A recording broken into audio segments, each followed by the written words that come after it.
Je vais te révéler l'erreur qui t'a fait perdre toute femme que tu as aimée. Et non, ce n'est pas ce que tu penses. Ce n'est pas la timidité. Ce n'est pas le manque d'argent. Ce n'est pas l'apparence. C'est pire. C'est quelque chose que tu as fait en croyant que tu faisais tout bien et qui t'a transformé en le type d'homme qu'elle oublie en 48 heures. Et si tu ne comprends pas ça dans les prochaines minutes, tu vas continuer à planifier des rendez-vous parfaits pendant qu'elle tombe amoureuse du type qui n'a rien planifié. Es-tu prêt? Parce que ce que je vais te montrer détruit tout ce qu'on t'a enseigné sur la séduction. On t'a enseigné que conquérir, c'est diriger, que tu dois tout planifier, choisir le bon restaurant, arriver à l'heure exacte, payer l'addition sans réfléchir, conduire la conversation, être l'homme qui prend le contrôle. Et tu l'as fait. Tu as planifié le rendez-vous parfait. Tu es arrivé à l'heure, comme un soldat. Tu as choisi l'endroit qu'elle allait aimer. Tu as dit les choses correctes. Tu as guidé chaque minute. Tu as payé sans sourciller. Et à la fin, elle a remercié poliment. Elle a dit que c'était incroyable. Et elle n'a plus jamais répondu à tes messages. Arrête une seconde. Sais-tu ce qui vient de se passer? Tu n'as pas échoué par manque d'effort. Tu as échoué parce que tu l'as transformée en une spectatrice passive de ta performance. Et personne, mon pote, personne, ne tombe amoureux d'un spectacle qu'il n'a pas demandé à voir. Je vais te montrer la différence brutale entre deux hommes. Et quand j'aurai fini, tu vas comprendre pourquoi l'un devient une obsession et l'autre devient une mémoire effacée. Homme numéro 1. Il l'emmène dîner. Il choisit tout. Il commande pour elle parce qu'il sait ce qu'elle va aimer. Il paie. Il la ramène. Tout est parfait. Elle remercie. Ghosting total en 72 heures. Homme numéro 2. Il propose de marcher sans destination. Ils trouvent un café caché. Ils discutent de ce qu'ils vont commander. Elle suggère quelque chose. Ils contre-attaquent avec une autre idée. Ils rient. Ils choisissent ensemble. Ils se battent pour rire pour savoir qui paie.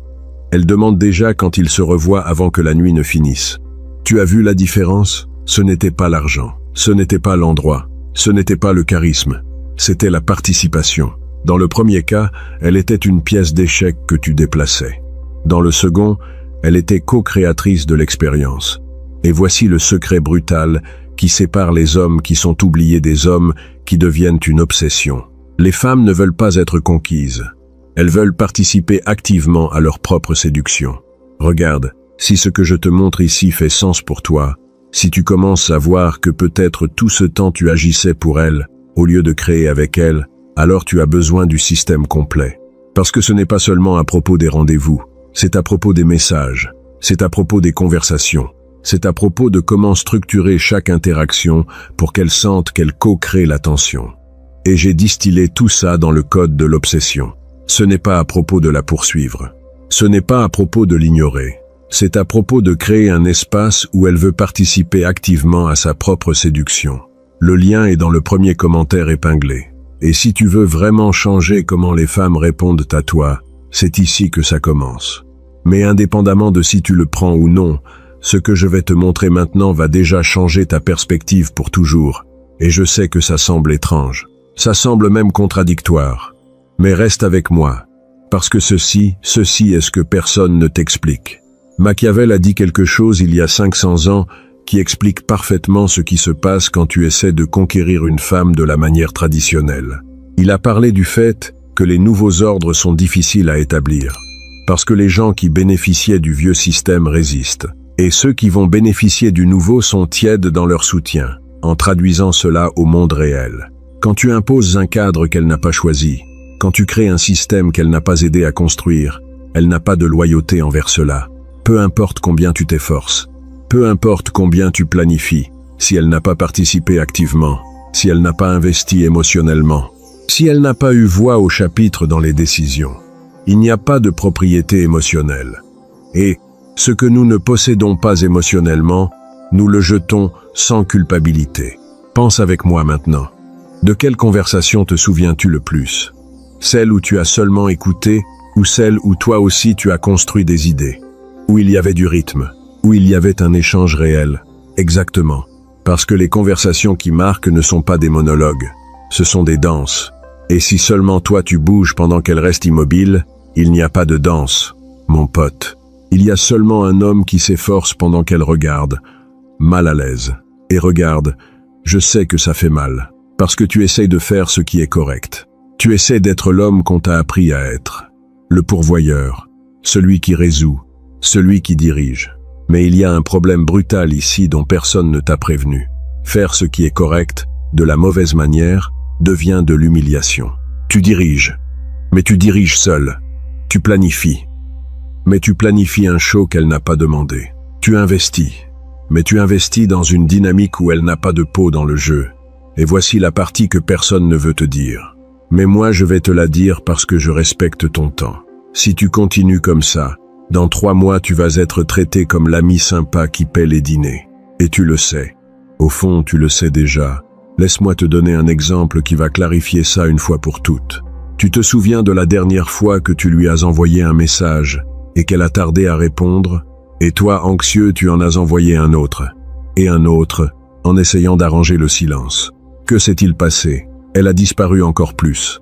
Maintenant réfléchis. Quel a été le rôle d'elle dans cette interaction? Aucun. Elle a été réceptrice passive de ton désespoir. Elle n'a pas participé. Elle n'a pas choisi. Elle n'a pas investi. Tu as fait tout le travail émotionnel, pendant qu'elle a seulement existé. Et le cerveau humain est brutal, mon pote. Nous ne valorisons que ce dans quoi nous investissons de la décision et de l'effort. Quand elle ne fait que consommer ton attention sans rien donner en retour, son cerveau marque ça comme bon marché, comme disponible, comme sans coût. Et ce qui n'a pas de coût n'a pas de valeur. Mais quand elle a besoin d'investir pour maintenir la connexion, quand elle a besoin de prendre des décisions, quand elle a besoin de participer activement, son cerveau marque ça comme précieux, comme quelque chose qu'elle a aidé à construire, comme quelque chose à elle. Et ce qui est à elle, elle le défend. Maintenant, je sais ce que tu penses. Ok, alors je la laisse au contrôle, je deviens passif, je ne fais rien? Sérieux, arrête. Ce n'est pas à propos de passivité, ce n'est pas à propos de donner le contrôle, c'est à propos de quelque chose de bien plus sophistiqué et bien plus puissant. Tac, pose ici. Parce que je vais t'expliquer la différence entre diriger et imposer, entre guider et dicter, entre créer un cadre et écrire chaque ligne du dialogue. Quand tu conquiers au sens traditionnel, tu dictes. Tu écris chaque ligne. Tu décides chaque mouvement, et elle ne fait que suivre ton scénario. Mais quand tu crées de l'espace pour une participation active, quand tu laisses des vides intentionnels dans le plan, quand tu permets qu'elle dirige aussi des parties de l'expérience, quelque chose change. Elle commence à sentir que ce qui se passe est autant à elle qu'à toi. Et cette copropriété émotionnelle, c'est le carburant réel de l'obsession. Ce n'est pas à propos de toi qui l'impressionne. C'est à propos de vous deux créant quelque chose qu'aucun des deux n'aurait pu construire seul. Alors, comment ça marche dans la pratique? Comment crées-tu une participation active au lieu d'une conquête passive? Première règle, arrête de planifier chaque seconde. Au lieu de dire « on va à tel endroit à 8 heures », tu dis « j'ai envie d'explorer le centre ce soir ». Tu viens? Tu as vu la différence? Dans le premier cas, c'est ton plan où elle s'accommode. Dans le second, c'est une aventure partagée. Et quand vous êtes là-bas, quand vous trouvez quelque chose d'intéressant, tu ne supposes pas. Tu demandes « on entre? Ça a l'air petit ?» C'est dévastateur parce que tu viens de lui donner le pouvoir de décision. Et ces petits moments s'accumulent en une sensation géante qu'elle compte dans cette interaction. Seconde règle. Partage le coût émotionnel. Je ne parle pas d'argent. Je parle de vulnérabilité. La majorité des hommes essaient d'être parfaits dans les premières interactions. Ils ne révèlent pas de faiblesse. Ils ne montrent pas de doute. Ils n'admettent pas de nervosité. Et ça crée de la distance. Parce que si tu es parfait et qu'elle est imparfaite, il n'y a pas de terrain commun. Il n'y a pas d'égalité. Mais quand tu admets quelque chose de réel, quelque chose que la majorité cacherait, tu lui donnes la permission de faire la même chose. Et soudain, vous êtes en territoire honnête. Vous êtes en train de construire quelque chose de vrai ensemble, au lieu de maintenir des façades séparées. Machiavel a aussi dit quelque chose de brutal à ce sujet. Celui qui veut être obéi doit savoir commander. Mais commander ne signifie pas crier des ordres. Commander signifie créer un contexte où les autres veulent te suivre, parce qu'ils sentent qu'ils dirigent aussi. Et c'est ce que tu fais quand tu invites à la participation active. Tu ne renonces pas au leadership. Tu crées un leadership où elle veut suivre, parce qu'elle sent qu'elle a aussi une voix. Voici pourquoi ça fonctionne au niveau cérébral. Le cerveau humain est conçu pour valoriser ce dans quoi nous investissons de l'effort et de la décision. Quand elle reçoit seulement ta conquête passivement, il n'y a pas d'investissement de sa part. Il n'y a pas de décision. Il n'y a que de la consommation. Et ce que nous consommons sans effort, nous le jetons sans réfléchir. Mais quand elle participe activement, quand elle prend des décisions, quand elle investit de l'énergie pour créer des moments avec toi, son cerveau marque cette expérience comme précieuse, comme quelque chose qu'elle a aidé à construire, comme quelque chose à elle. Et cela crée un cycle. Plus elle participe, plus elle investit, plus elle investit, plus elle valorise. Plus elle valorise, plus elle veut participer. Et soudain, vous êtes dans une spirale ascendante où les deux sont en train de construire quelque chose de plus en plus intense. Pas parce que tu l'as conquise, mais parce qu'ensemble vous avez créé une chimie réelle. Mais voici l'erreur que la majorité commet quand ils écoutent ça. Ils pensent que participation signifie égalité totale, que ça signifie ne pas avoir de plan, que ça signifie la laisser tout décider. Sérieux, ça échoue aussi. Parce que si tu n'as pas de direction, si tu n'as pas de cadre, elle ne peut pas participer non plus. C'est comme l'inviter à coécrire une chanson quand tu n'as même pas la première note. Tu as besoin du cadre.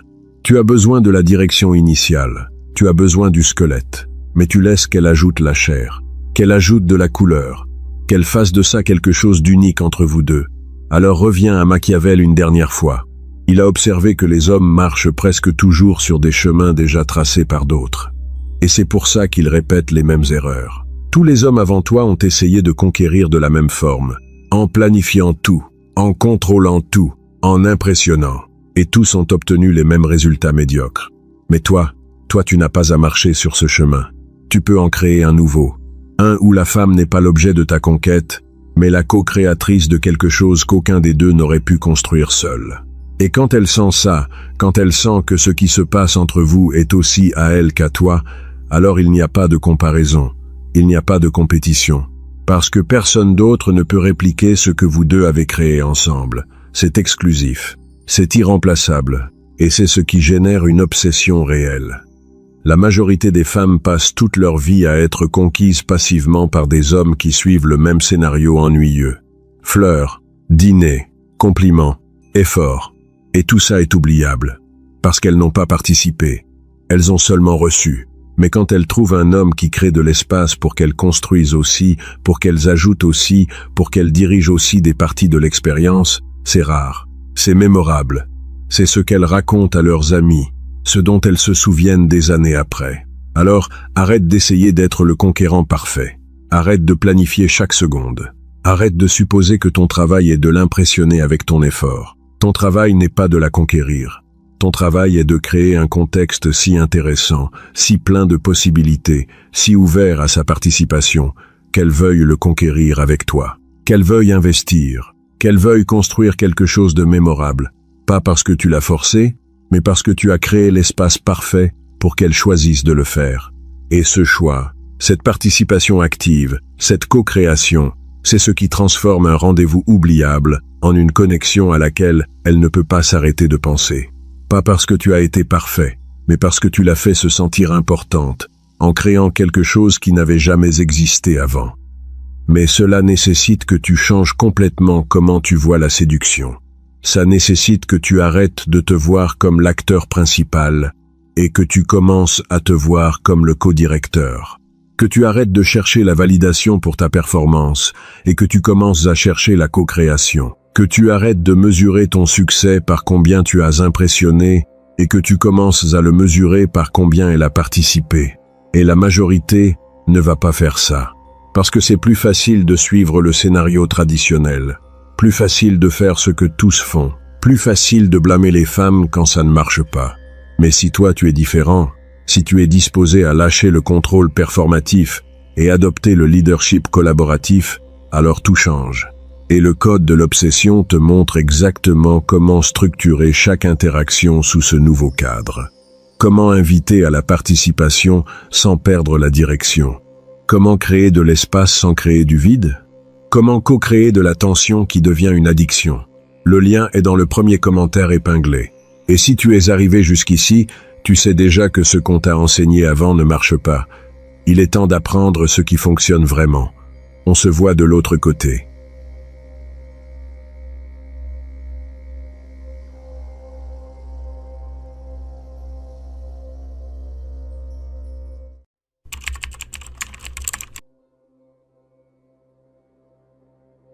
Sais-tu quel est le mensonge le plus dangereux qu'on t'ait dit sur les femmes?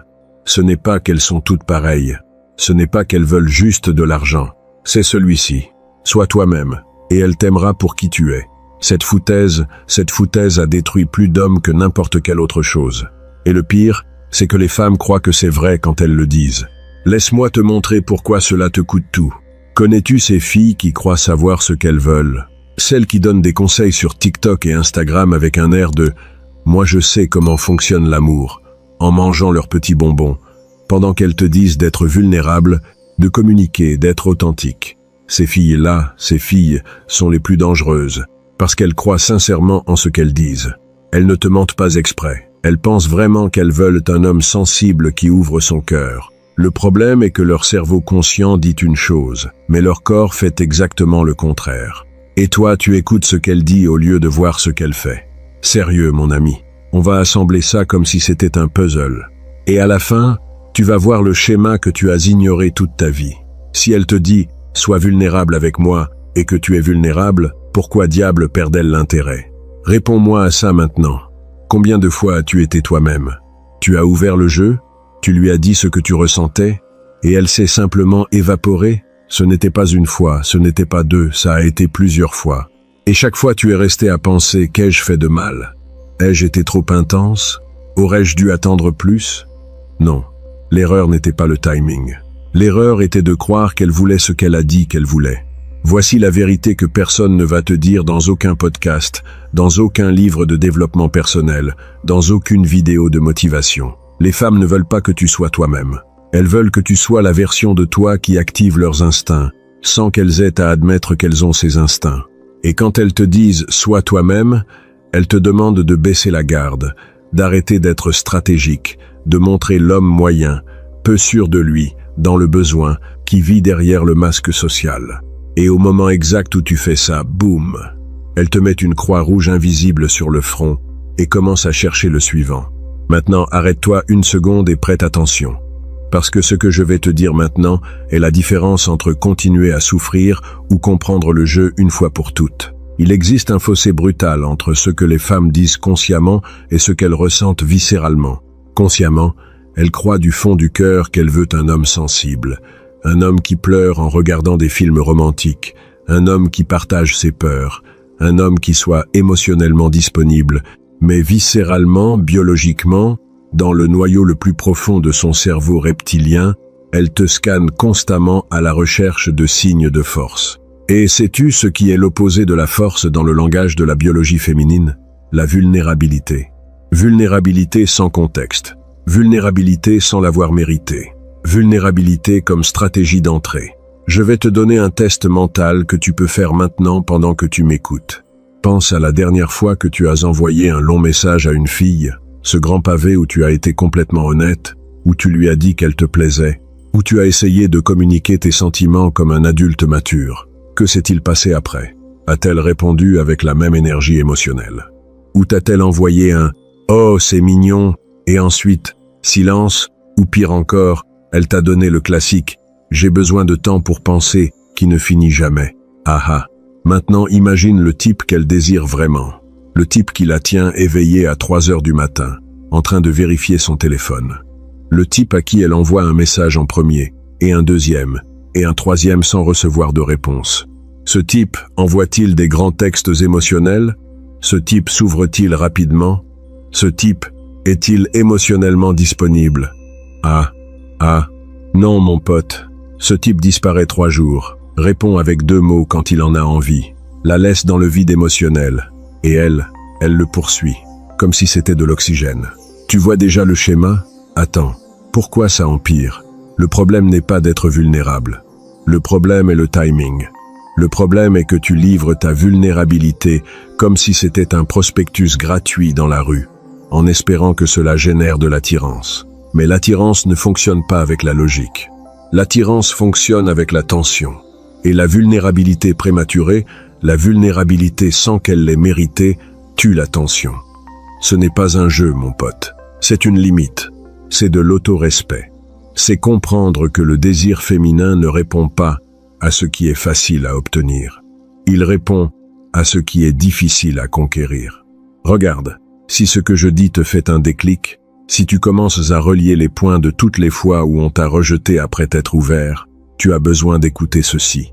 J'ai créé un système complet qui détaille étape par étape comment fonctionne l'esprit féminin quand il devient obsédé par un homme. Ça s'appelle le code de l'obsession. Et si ce que tu écoutes jusqu'à présent te fait réaliser des choses, imagine quand tu comprendras toute la carte complète. Comment faire pour qu'elle te cherche? Comment faire pour qu'elle pense à toi quand elle devrait penser à d'autres choses? Comment devenir l'option qu'elle ne peut pas laisser partir? Le lien est dans le premier commentaire épinglé, mais je te préviens, ce n'est pas pour les hommes qui veulent continuer à supplier. C'est pour les hommes qui ont déjà décidé de changer les règles. Continuons. Maintenant accroche-toi, parce que ça va devenir philosophique, mais de la manière la plus brutale possible. Machiavel a écrit dans Le Prince qu'il vaut mieux être craint qu'aimé, parce que l'amour dépend de la volonté des autres, mais la crainte dépend de toi. Maintenant, traduis cela au jeu de la séduction moderne. Quand tu es toi-même dès le début, quand tu ouvres toutes tes cartes, quand tu montres toutes tes émotions sans filtre, tu mets tout le pouvoir entre ses mains, parce que maintenant elle sait tout. Elle sait qu'elle te plaît. Elle sait que tu es disponible 24h/24 et 7 jours sur 7.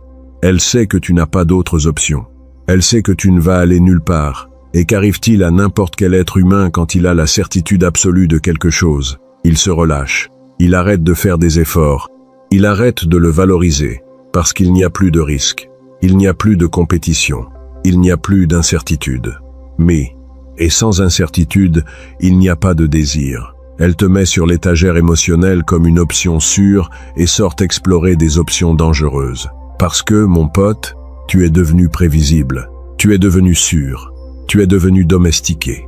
Et le plus fort, c'est que ce n'est pas de la méchanceté de sa part. C'est de l'instinct. C'est de la biologie opérant en pilote automatique. Maintenant, écoute cette partie avec beaucoup d'attention. Parce que c'est là que la plupart des hommes se perdent.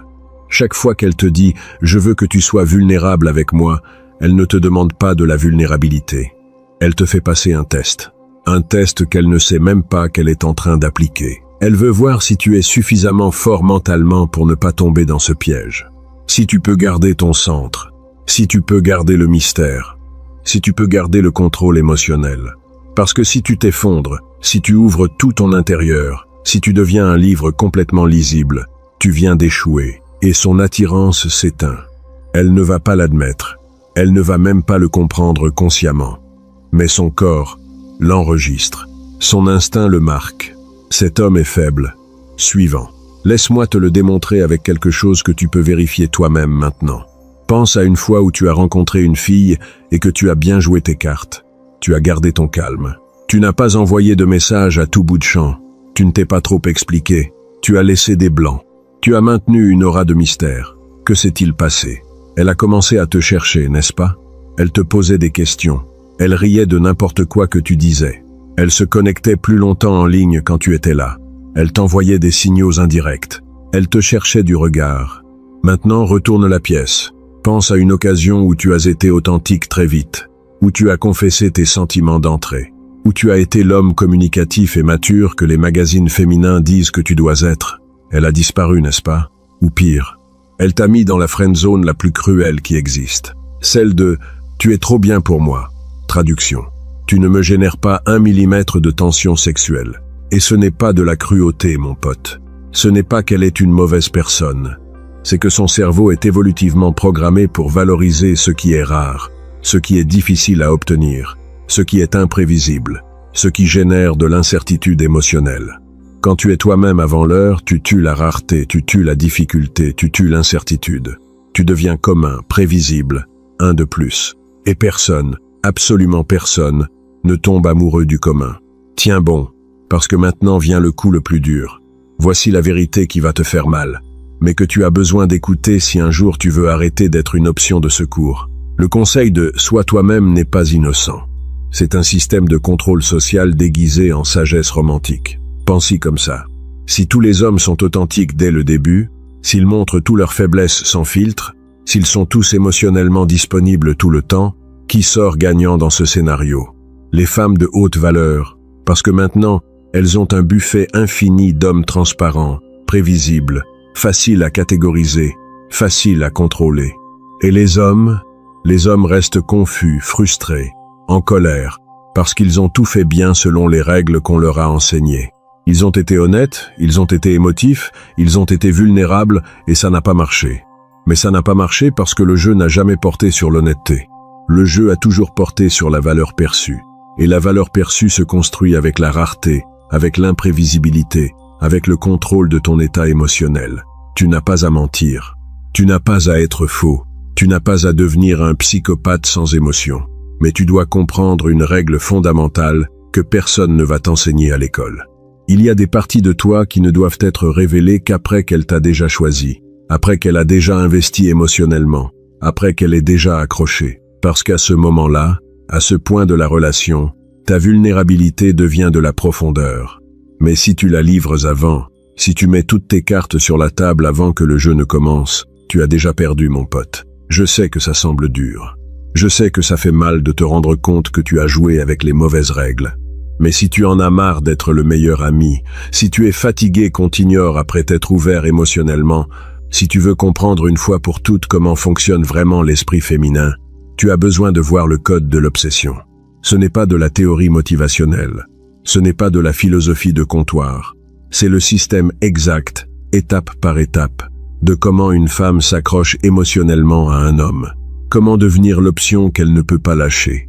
Comment faire pour qu'elle pense à toi quand elle devrait faire d'autres choses. Comment générer de l'obsession, pas une poursuite désespérée. Le lien est dans le premier commentaire épinglé. Si ce que tu écoutes t'a résonné, si ça t'a mis en colère parce que tu as reconnu ta propre histoire, jette-y un œil. Et si ce n'est pas pour toi, pas de problème. Mais si ça l'est, ça va changer absolument tout. Maintenant, écoute-moi avec attention. Cela ne signifie pas que tu dois devenir un robot sans émotion. Cela ne signifie pas que tu dois être un salaud cruel. Cela signifie que tu dois être stratégique avec ta vulnérabilité. Cela signifie que la vulnérabilité est un privilège qui se gagne, pas un droit universel. Cela signifie que tu ne t'ouvres complètement qu'avec quelqu'un qui a déjà démontré par des actes, pas par des mots, qu'elle mérite cette partie de toi. Et ça, mon pote, c'est ce qui sépare un homme d'un enfant. L'enfant croit que l'honnêteté émotionnelle ouvre des portes. L'homme comprend que le mystère ouvre des portes. Et l'honnêteté les maintient ouvertes. L'ordre compte. Le timing est tout. Tu ne plantes pas une graine et espères récolter le même jour. Tu plantes, tu arroses avec patience, tu soignes, tu protèges, et seulement après, seulement quand la plante est forte, tu récoltes les fruits. Mais si tu déterres la graine chaque jour pour voir si elle a déjà poussé, tu détruis la plante avant qu'elle ait une chance. C'est exactement ce que tu fais quand tu es toi-même trop vite. Tu tues la tension sexuelle. Tu tues le mystère. Tu tues l'attirance avant qu'elle ait la chance de grandir. Alors, écoute bien cette dernière partie.